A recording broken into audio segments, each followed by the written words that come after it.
生意合作一定要公平分，一定要公平利潤、公平利益、公平權力。錯。嗱，大部分合夥做生意嘅啦，可能咧兩個人咧，佢哋會諗唔使講嘢噶啦，一定係大家50-50。有3個人嘅話就33、33、33， 4個人嘅話咧就4個25， 5個人嘅話咧就5個20%。嗱，我話俾你聽，呢啲只不過衝突嘅產生，同埋咧一啲嘅大嘅公司咧，太多平均嘅股份咧，根本係唔會去投你嘅。試下諗下，如果喺公司裏面，可能係或者去做一個嘅櫃嘅，呢個櫃應該係啡色啊、白色啊，定係桃木色呢？可能都已經大家要傾半日，因為每一個人都有獨立嘅意見。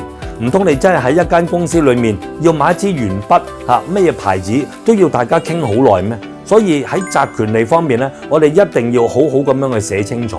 我哋成日都話啦，3個人平均分嘅就即係三國演義局，4個人平均分嘅咁樣就四面楚歌局，5個人平均分嘅就五馬分屍局。如果6個人嘅分嘅話呢，我哋就即係講緊6國大封相，7個就即係7國咁亂㗎啦咁樣，8個就8個聯軍啊咁樣。咁究竟你喺股權嘅分佈應該點樣做呢？如果你想知嘅，喺留言區問下我。好片記得俾朋友